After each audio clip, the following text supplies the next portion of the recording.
Welcome back to the Giant and the Jet. Following a 2-week hiatus, we are back. It is March 4th. We have almost hit full-time spring. It's warming up a little bit here. I'm sure it's like perfect weather down there. Perfect. Perfect. Episode 42 though. No actual the only sport going on right now, the only sports are now going on are basketball and hockey, but we're gonna start last weekend, two week 2 weekends ago, um, with some Olympic hockey.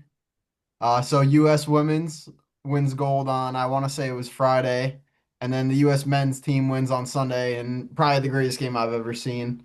What are your thoughts watching all of it? You're the hockey guy, so I'm gonna let you really run with this. I just have two thoughts. One is I can't believe the NHL at some point wasn't letting their stars play Yeah, these games because as a very, very common fan like myself who really doesn't know or follow hockey as much as you do, I memorized like 12 names. I mean, I know the lineups, I knew the three on three, I knew all of Canada's players, all of USA starting lineup.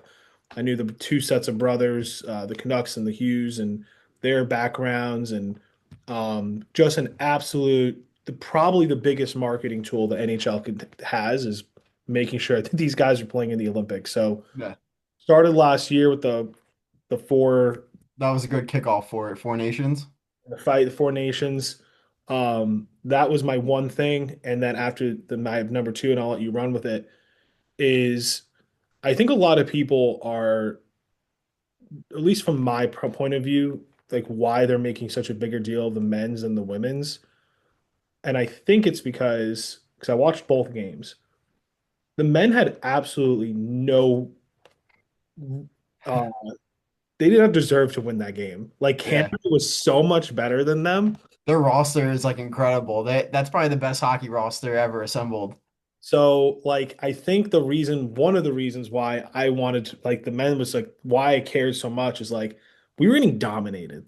Like, that Yeah, second period on, I mean, it was like a miracle we would even get a shot on we're goal. still in the game. Like it Yeah. wasn't like 5-1 because that's what it really could have been. Yes. And as a soccer fan, like, sometimes, like, when I used to play soccer, like, I would just be like, we can't win this game. We have to get to PKs.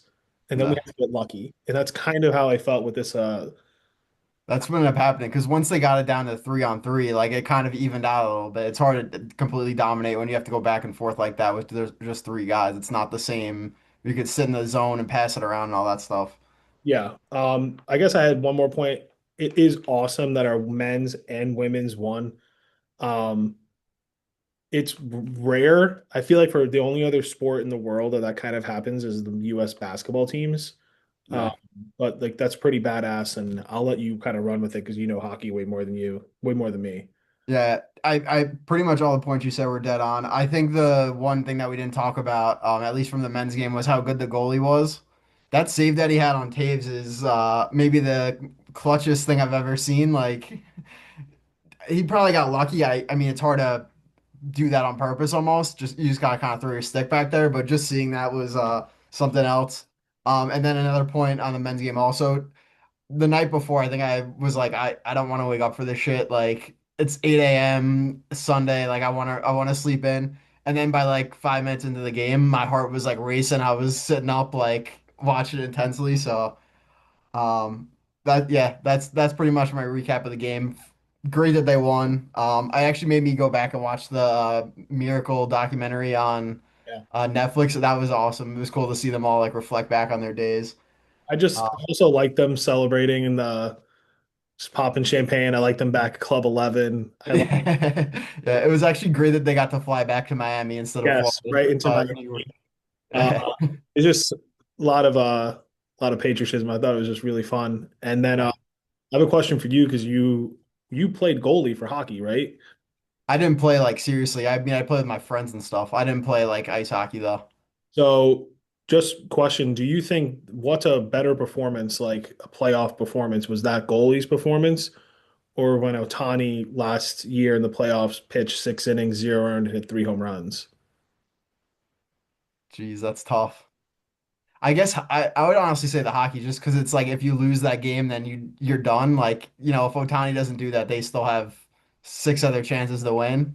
Yeah. uh, gold medal, one shot, one opportunity, like, and he came through. And the funny part is he's had like a really bad reputation in the NHL where he's the best goalie in the league. Like he's back. I think he won the MVP last year, and then he got like destroyed in the first round. He let up like 4 or 5 goals a game. So just that redemption arc alone too, I think is sick. But Okay. yeah, I would have to go with the goalie over the baseball. Just No, yeah. what Ohtani does is incredible, but it's almost like we're getting so used to it now, and it's like such a common thing where like I don't know that one game too, I think is a big part of it as well. Okay. So that's hockey. We're kind Yeah, of breezed through the Olympics, but I did just want to bring up, I had just one particular thing. But we did the Winter Olympics kind of was the bridgeway after football until where we're about to go into March, which is my favorite month of the year. I love March down here. The best weather of the year, March yeah, Madness, baseball. You get the NFL free agency, just everything coming back all at once. I absolutely love March. no, And then because of my world, I still get spring break. So like I'm off an entire week goddamn, in the middle of March, which is like awesome. that's nice. Uh, but to backtrack with the Winter Olympics, love the Winter Olympics. I just got to give a shout out to what I think was the performance of the entire Olympics. Like you could say the goalie, what's his name? Hellebuck, Yeah, Alysa Liu, Liu. I don't know. no, I, I think that's right. I think it's Lou. I watched that gold medal performance like 15 times. I read about her. I did her backstory, how she quit, came back 2 years later. She's like, I'm going to do it on my terms. Um, I just thought that was the best figure skating performance I've ever seen. I mean, Yeah. I didn't even know you could get on your knees and spin around the ice like that. Like she was just flying all around. Song was great. Um, The Japanese woman in like the whole throughout the whole figure skating because I didn't watch the women's live, but I watched like all the stuff leading up to that, like the mixed group and then like the tandems and all that stuff. And the Japanese were like dominating everything, so I was like, they're probably gonna win this one too. And yeah, just to see her go out like that was incredible. it was awesome. I really, I mean, the winter, I could talk more, but like go Yeah. some more. Do you have any other highlights from the Winter Olympics? I really enjoyed the curling. I feel like that was kind of common this year. Specifically the mixed one, it was just the one guy and the one girl. I feel like I watched a lot of those. When it became like the segregated like men's and women's, I really wasn't that tuned into it. But I also did just think that I think this is probably the most I've watched the Winter Olympics maybe ever between the hockey, curling, and then like every night around like 9 or 10 o'clock, I would just flip on NBC and watch whatever was on. And I haven't done that in the past, so it's cool. I thought it was a good games. I think they did a good job. Go Italy. Go Italian. Um, Yeah. I would like to see the Russians back in it next time, just because they like dominate the like figure skating and they're a good hockey team and all that stuff. So I know they've had troubles politically that I don't have to get into, but it would just be cool to see other athletes in it, just for competition's sake. I agree. Um, all right. On to not fun, but on to the news. We'll News. start with the NFL. I'm kind of jumping something, but this is Giants and the Jets podcast, so let's start with the Jets. Your running back got tagged. Do you like the move? What are your thoughts? Yeah, I was fine with it. I think if we don't tag him, he is quick to run away. I think he'd probably sign the first team to offer him a contract. So I think we kind of had to do it. It's good to keep a veteran around. But like I said, I don't think he wants to be on the team anymore. So I wouldn't be surprised if we trade him during the draft or something like that. Either player swap or like a third round pick, something like that. I saw Denver really wants him, so maybe me and Alex can cook something up. We'll Yeah. give away our good running back for like a third round pick that's pretty much meaningless, but he doesn't want to be here, so. Okay. I mean, yeah, I was very, very surprised. So to stick on running backs, I was really surprised Seattle's letting Walker walk. Kenneth They Walker, didn't, I thought they tagged him. They didn't tag him.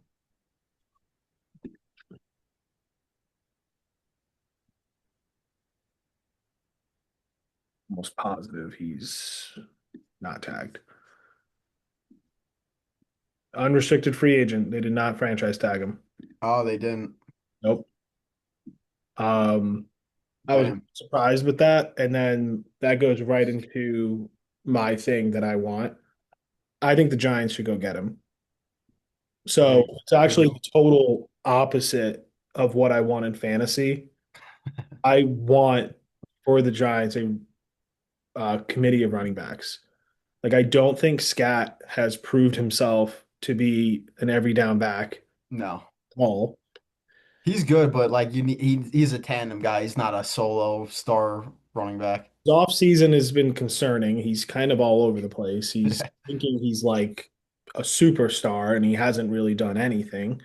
So I just think if you went and got Walker and running backs, even at the highest paid running backs, they're really not paid that much.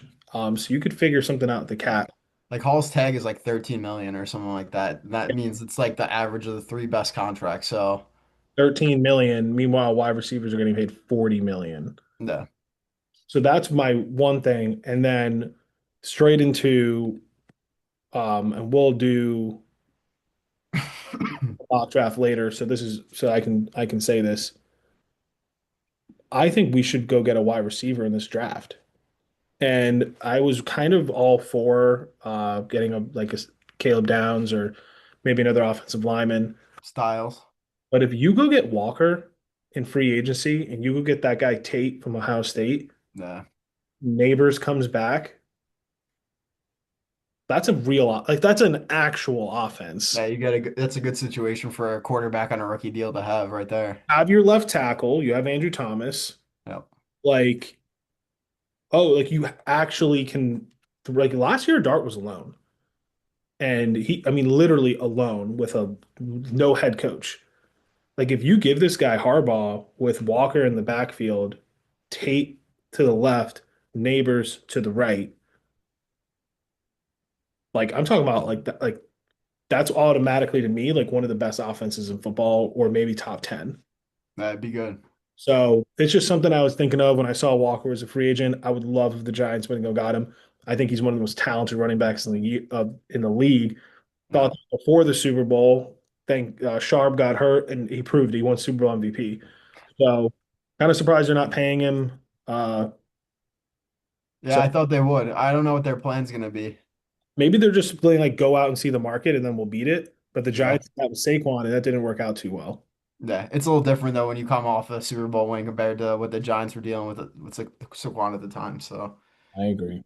Um, when it comes to the NFL combine news or draft or combine or trades, I have one, which is the Chiefs trade today. But do you have any other thing you want to talk about?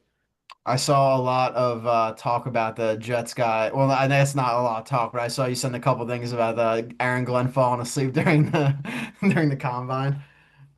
I don't This, know if he was actually sleeping. I couldn't tell, but if he was, it's a bad look. You can't be doing that. It's like literally your job to be there and watch these guys, even if you don't think you're gonna draft most of them. You just gotta stay up. Besides that, though, I wasn't that tuned into the combine to be honest with you. I'm usually not. I'll see stuff afterwards, but if he was asleep and you're the New York Jets owner, like, do you even say anything to him? I probably would. Like, what are you doing? Maybe not the owner, but like the GM should probably say something like, "Hey, like, what do you? It's your Hey, job to Wyatt, be like, there." are you okay? Yeah, Send you some coffee yeah. because to fall asleep Some at the NFL combine is that's a fireable offense to me. Yeah. It's like being in an office and falling asleep at your desk. Like it's not. You can't do that. I think it's worse.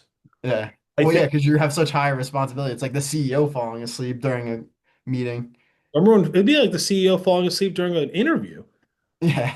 Remember when Phil Jackson fell asleep? He was watching. He was like this. He was supposed to be watching the players, and Yeah. he fell asleep. I don't. I have a whole theory about the Jets, and my theory with the Jets is you have three first round draft picks next year, which is supposed to be the best draft in the last 10 years. I think you purposely kept Glenn so that you guys would be the number one draft pick this year and It's have not a bad. have a future. It's That's not how bad. I think this coach is so bad, but I think everyone knows it and that you're off in your building. Everyone's like, okay, he's way overwhelmed. He doesn't have a scheme. He doesn't do anything. Because didn't they just fire like every single coach besides him? Yeah, they Yeah. brought in Frank Reich for the OC, and they fired the DC too. And now I think Horrible. Glenn was saying he wants to start calling plays, like he didn't call any plays or anything like that. So Yeah. it's messy, but I think the Jets are trying to lose and they're keeping Glenn. They're going to fire him at the end of this year. They're going to have three first round draft picks, the number one pick, and they're going to be set for 10 years. That's you what could hire whoever you want to. they're going to hire whoever they want. They're going to make the Raiders this year. They're going to get their choice. I honestly, I would love that. I'll sacrifice a year if it means we get a great coach and the number one pick because we haven't had that, I don't think ever. So Yep. That's good planning, New York Jets. Uh, maybe we'll see if that's what they're gonna end up winning 9 games this year.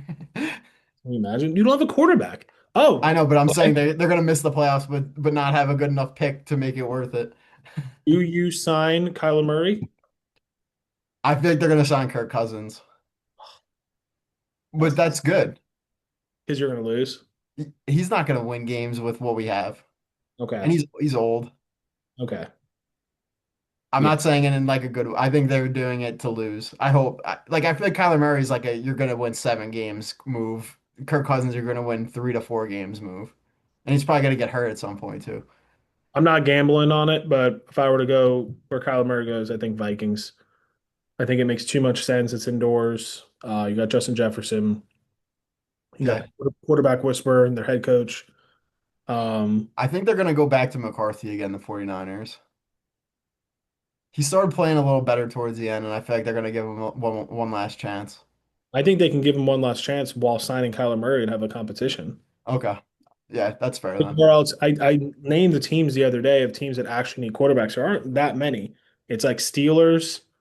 He's not going to the Steelers. No, The Vikings, the Jets. the Saints don't. I literally did this the other day. I went through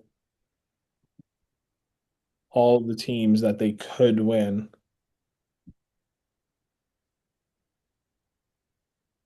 Jets, Steelers, Browns, Vikings.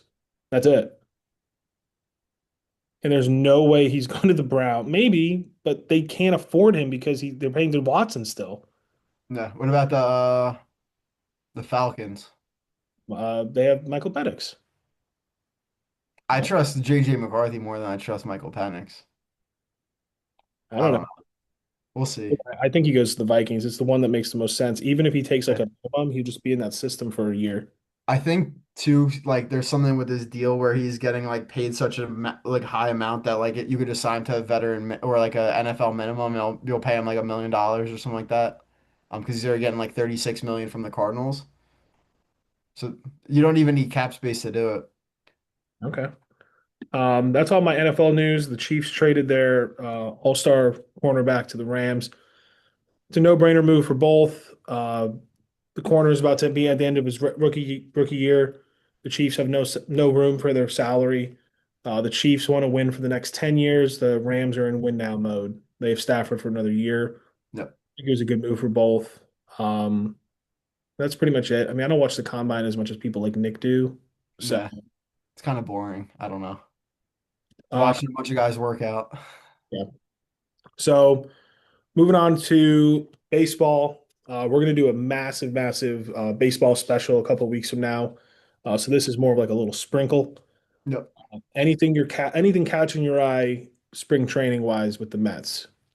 It's just like such a different team year over year, and I feel like we haven't had that in a while. Like we've had the same like core group of guys for about as I mean, what 2019 maybe we've had the same core. So it's been interesting to see all the new faces. We have Bichette at third, Semien at second, Robert in center, and then we have a new opening day starting pitcher. It's a weird feeling, just based on what we've done in the past. But I'm excited for it. I think they're all good players. Probably all upgrades of what we had. So that'll be interesting. And hopefully good.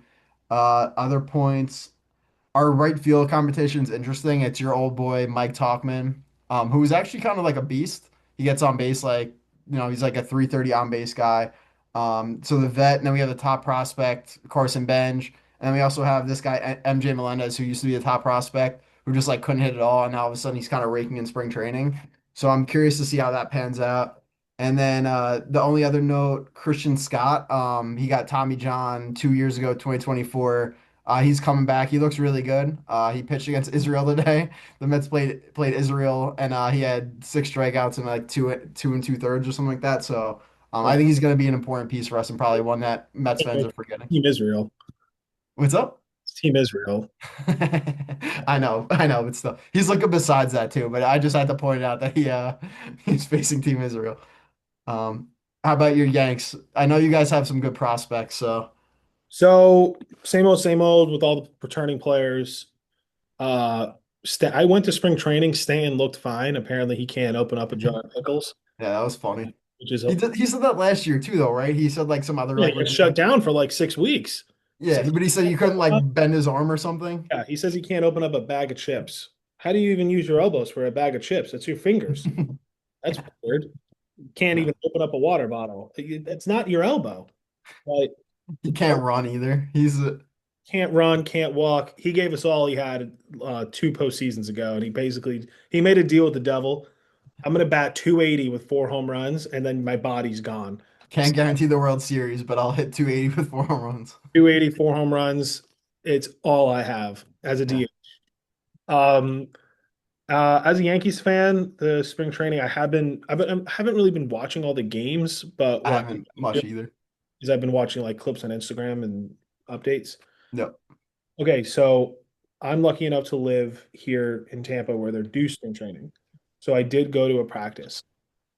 I'm watching this kid pitch, and I go, "Who the hell is this guy?" His name is Carlos Lagranad. Lagrange. Lagrange. Lagrange. Before I even knew who he was, I literally was turning left and right to the other Yankee fans because Yankee fans can talk to each other. I go, "Who is this guy?" And they go, "He's a young prospect. He's 22 years old." Okay, so do a little digging. He is so far having the most. He's having the according to the website that I sent you earlier. He's having the best spring training out of any prospect out of all 30 teams. Awesome. He is dominating.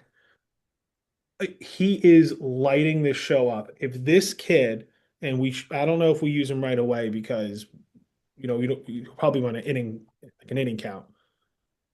If this kid turns out to be like a relatively good ace. I mean, we already have, I think, the best pitching in baseball. This kid's freaking awesome.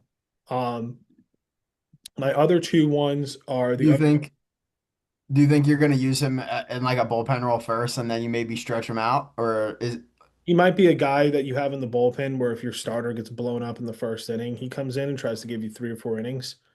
How he's pitching smart? right now, you can't leave him in the minor leagues unless you're literally trying to restrict his pitching. No. So I don't really know what their plan is. I'm sure it's the Yankees. They'll pull a job of Chamberlain and do something fucking that makes no sense and ruin his career because we haven't had a true acing. We haven't had a true pitching prospect in like 20 years, but whatever. And then the other two guys are Spencer Jones, outfielder, who is raking right now. Every time he is making contact with his ball, it's going like out of the freaking spring training thing. Nah. Got 4 home runs this spring. And then George Lombard Jr., our shortstop prospect, just hit a 450-foot home run off Crockett from the Red Sox. Crochet. Crochet. I can't pronounce a single goddamn name.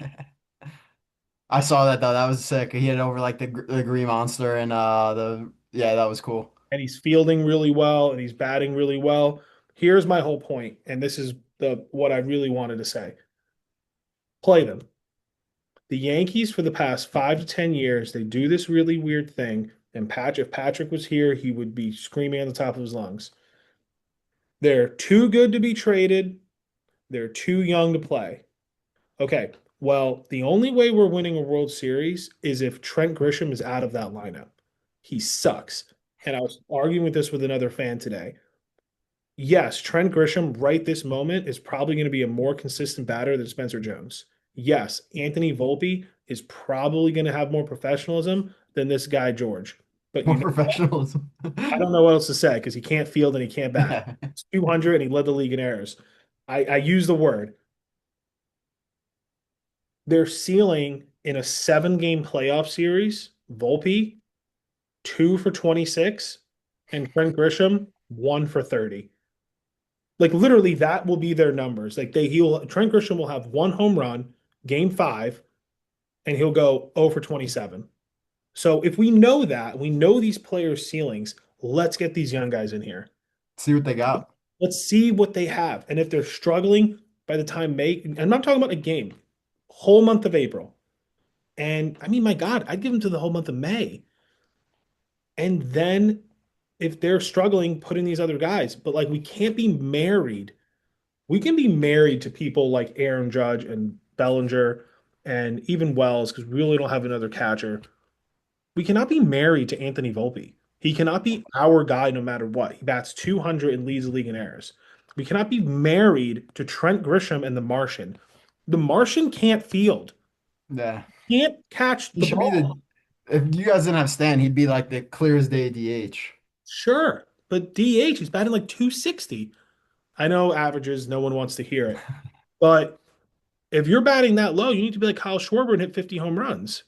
Nah. So Trent Grisham and Volpe and all these other guys who are part of this Yankee core that Booney seems to love, we can't be married to them, and we got to give these young guys some breathing room.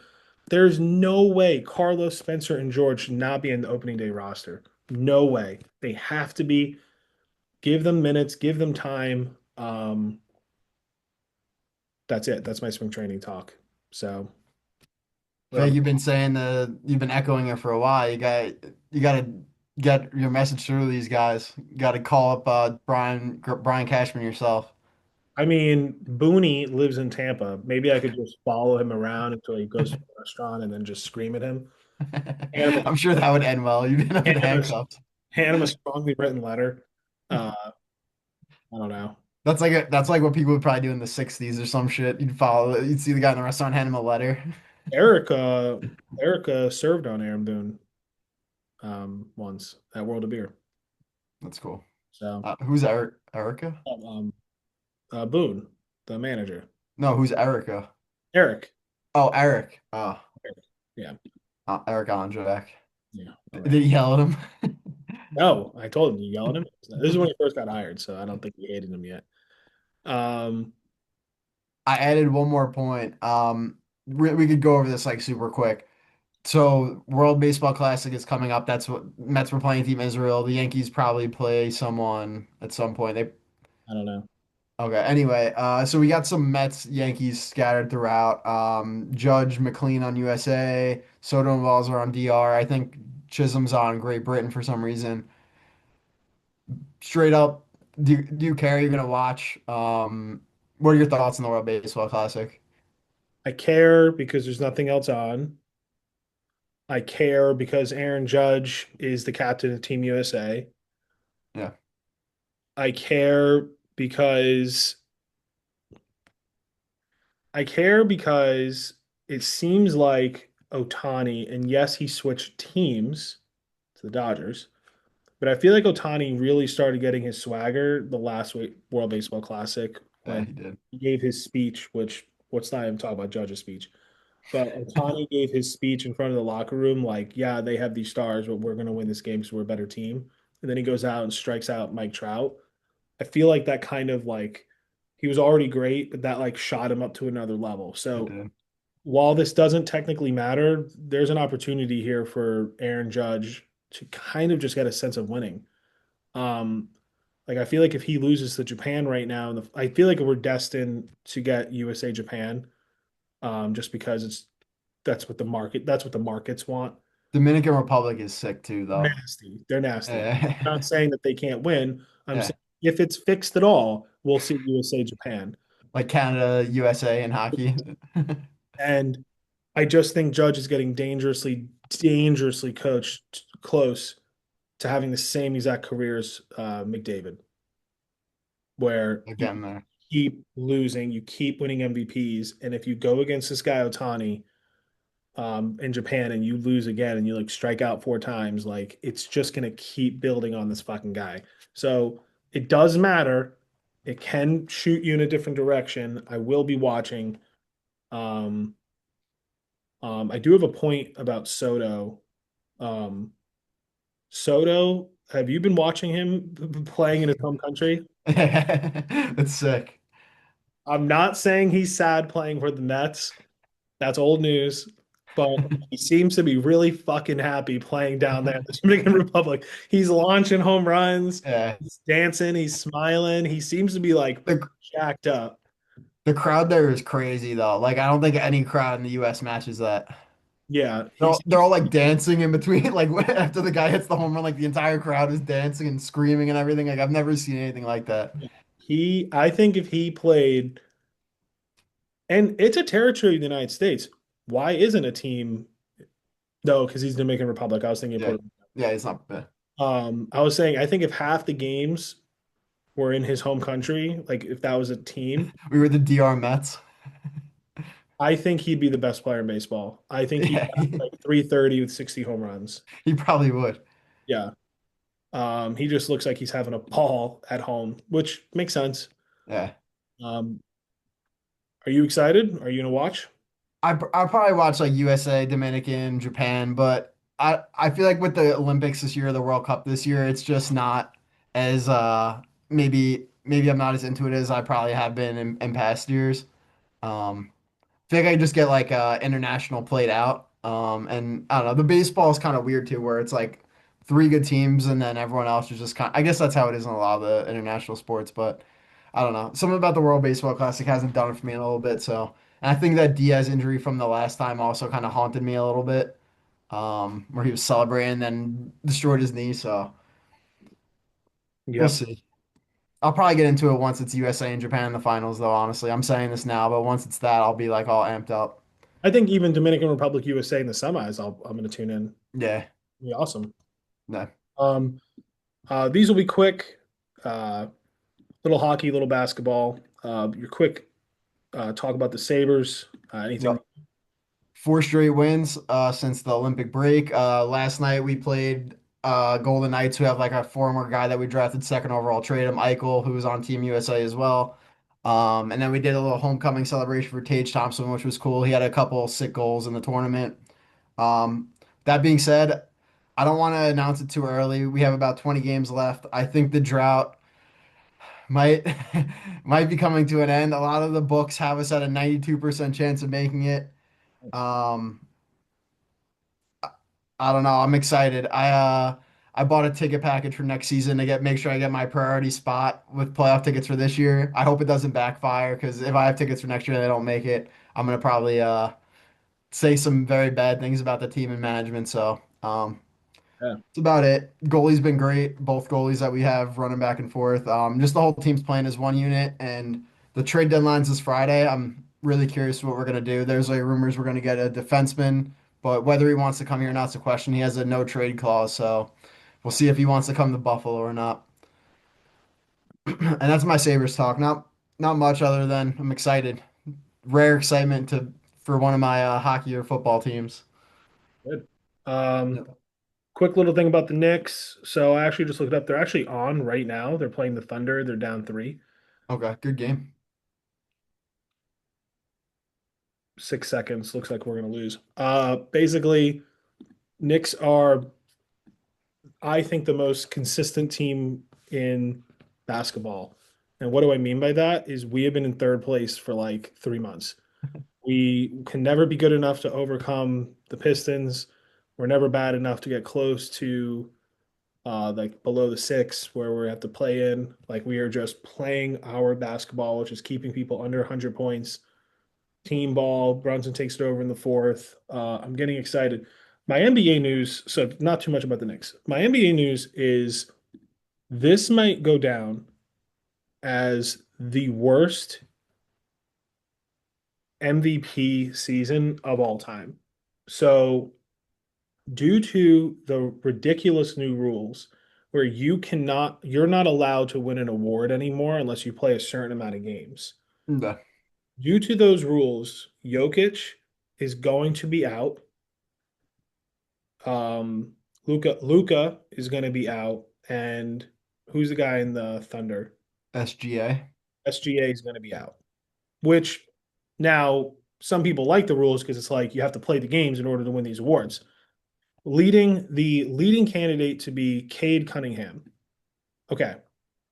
Now, maybe I'm going to sound like an idiot here because I have literally never watched a Pistons game, but I'm looking at his numbers: 25 points a game, 5.8 rebounds, 9.9 assists. That's solid. 45% shooting, which is 91st in the league. He's projected to win the MVP right now through gambling odds. And I'm sorry, that's the least captivating MVP in my life. And that's the worst statistics I've ever seen from an MVP in my life. I grew up, we grew up in an era where the MVP was like a war. It was Kevin Durant, LeBron James, Kobe Bryant, No. Shaquille O'Neal, Well, Kevin Steve Nash won what three? won twice. Twice. But it was a travesty when he won, and people were in an uproar.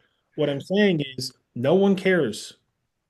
Like no one is even talking about the MVP this year. Like when Derrick Rose beat it over LeBron, everyone talked about it. Steph Yeah. Curry won it unanimously. Everyone talked about it. Even Jokic winning, like people were talking about it. Giannis won MVP and Defensive Player of the Year. That's historical. I mean, you had players like Carmelo Anthony who would get fourth in the voting, and he was averaging like 32 points per game. Just a terrible, terrible, terrible MVP race. How's Brunson doing in it? Does he not have enough games? I just don't think he's Not doing good. NBA MVP odds.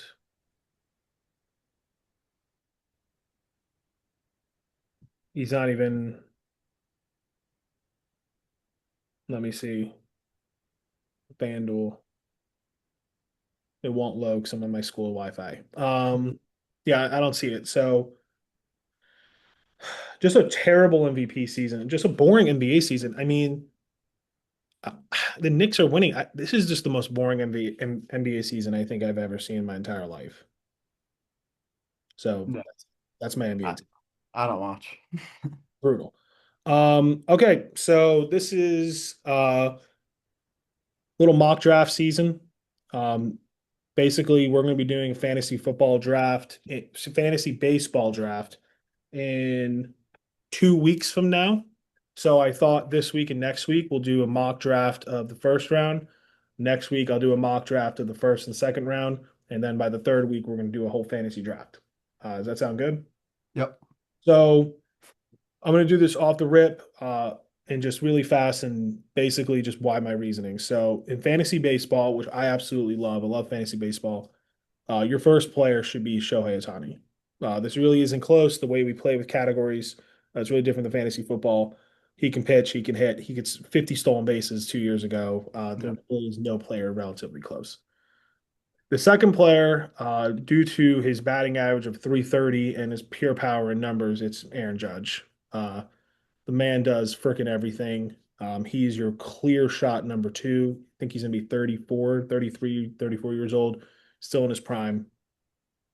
This is where it gets interesting. So the next three, I think the best place to draft is 3 through 5 because 3 through 5 could be just as good as the top two, but you're just getting a little later in the draft. And you get the closer wrap. Yeah. I put Juan Soto number 3. The reason he's 3 and what no one's talking about is I think he had like 38 stolen bases last year. Yeah.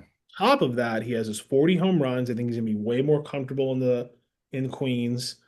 I think when he wants to be, he's the best player in baseball. Like when he's truly focused, And he's locked in. Yeah. he's locked in. So I think that's Juan Soto. Number 4 is Bobby Witt. You can give a million reasons why, but really just a shortstop value. Yeah. Him being a shortstop, low key might make him more valuable than Soto. Pure numbers wise, I would take Soto, but I think Bobby Witt would be 4. Number 5, the most underrated baseball player of our generation Yeah. is Jose Ramirez on the Cleveland Guardians. The man is a walking stats machine. I He's mean, a walking runner-up MVP. he is a fucking, he'll be in second or third in MVP. I wonder actually. I think he's been in first, second, third, or fourth like every year, like for the past like 8 years or something. How many years has he been in the top three of MVP voting? It would be standard. Here it is. I have it. So standard batting. This man has finished third in MVP once. So top three. One, two, three, four times. And he finished fourth once and then fifth once. And He, second ones too. third, second, sixth, fourth, 10th, fifth, third. He is the most underrated baseball player in America right now, and it's because he plays for Cleveland. Number six, Julio Rodriguez. I think he's going to have a really good year out in Seattle. He's protected by Kyle Riley. Number seven is Kyle Tucker. So Kyle Tucker was hurt all of last year, and now he's going to be in that lineup with the Dodgers. I think Kyle Tucker has a really big year. Something Mhm. people are talking about is he's still a free agent. He can opt out. So he will be a free agent the next 3 years. Always draft free agents. Number eight, on ESPN, he's projected to be a second round draft pick. I don't know why. He hit 60 home runs. There's nothing that says he's not going to come back and hit at least 40. No.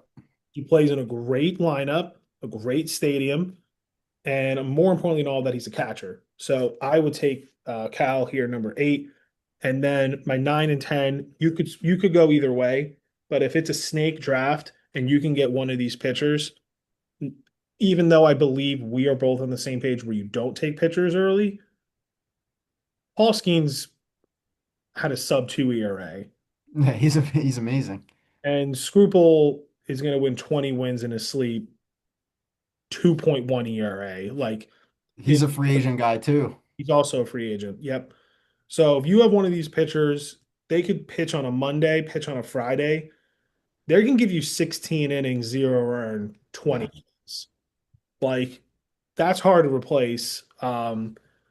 I'd only do a pitcher at the end of the first round because in the very beginning I can get my batter and hope one of these Yeah. first people like slide.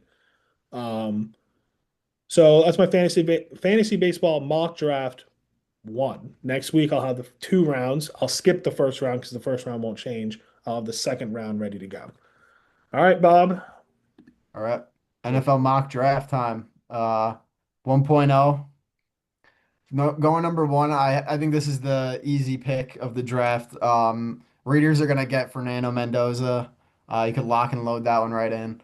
Number two, I think I mean we're not going to. Ideally, I would trade out of the spot if a team really wanted to jump ahead of you. But it's probably not gonna happen. I think the Jets are gonna draft David Bailey, edge from Texas Tech. Um, they kind of showed their hand a little bit that they're going to draft a defensive end when they traded Jermaine Johnson earlier this week or late last week. So I think an edge is almost a guarantee. I'm going to pick Bailey in the spot, but there's a few other guys that are edges as well that are good. Number three, this is actually the surprise for me. I don't know if this will happen, but I have the Cardinals taking the quarterback from Alabama, Ty Simpson. I want or no, what's his name? Is it Ty Simpson? Yeah. Is it? I hold on. Here it is. Yeah, Ty Simpson. I went to school with a kid named Tyler Simpson, so it just seemed wrong to me that I ESPN has the Cardinals taking him too, trading back really first round. okay. So Yeah, okay, they got rid of Kyler, so maybe this isn't the number three pick, but I think the Cardinals do end up with him. He had a good combine apparently too. I heard he was passing the ball well. So I'll have them taking him there. Number four, I have the Titans taking Sonny Styles, linebacker from Ohio State. I think that this is like a Rob Saleh. I'm gonna make my defense good pick. He'll probably be the signal caller from day one. Number five, I have the Giants taking Caleb Downs, the safety. I think that this is a Harbaugh move that he did back in his Ravens days when I can't think of the guy's name right now. Who's the safety for the Ravens that's a beast? I know who you're talking about. Um, I don't know why I'm blanking on his name. Hold on. yeah, he went to Notre Dame. Yeah, Kyle Hamilton. Yeah, Yeah, I think this is a move similar to the Kyle Hamilton move where he wants that guy who's just going to cover the whole back half of the field for him. Number six, or what's your pick, by the way, for the Giants? If you were, Caleb Downs would be my dream. yeah, You're the fan, like the child in me. I'd want them to pick the receiver from Ohio State, yeah, get Walker, and we just have fun. but the responsible pick is to go get yourself an all-pro safety. So No. that would be, I mean, if I got Caleb Downs, I'd be very happy. Number six, I have the Browns beefing up their O-line. They take Francis Maugoya. He was the top rated offensive line on a lot of websites I was looking at. So I think the Browns will address that issue that they have. Number seven, I have the Commanders taking the Ohio State receiver Cardinal Tate. I think Debo's kind of reaching his end.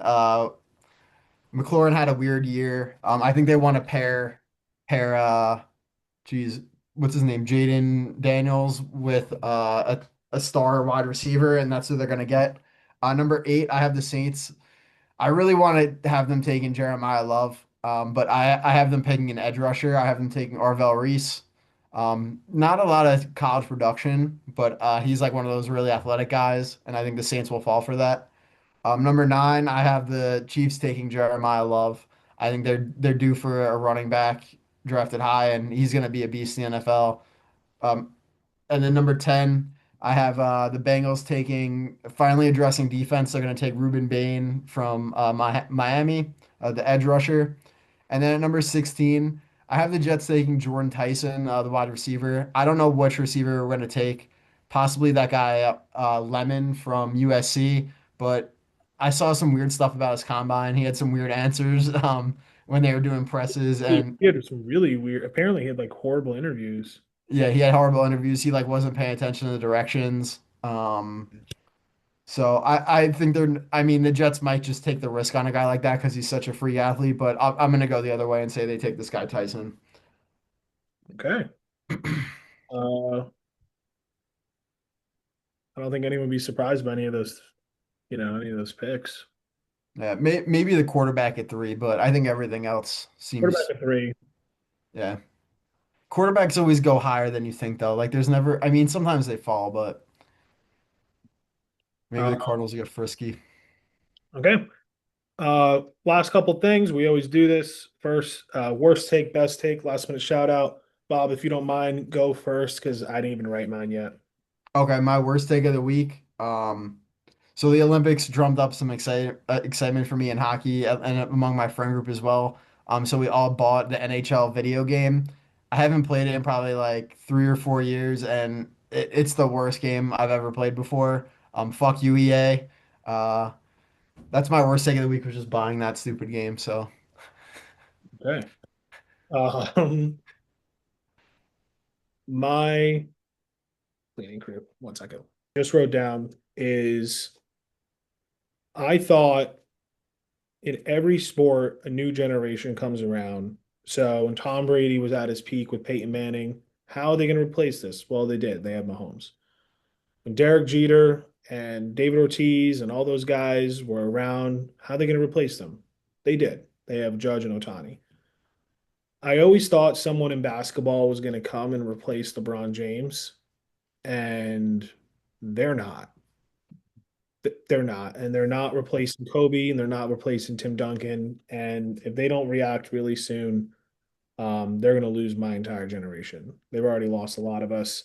no, So my worst, I just was arrogant, and I was just like, "Oh, a new generation will come." I swear to God, if the Olympics were today, Durant, Curry, and LeBron would still be the stars. they would be. It's madness. The stars today are so irrelevant.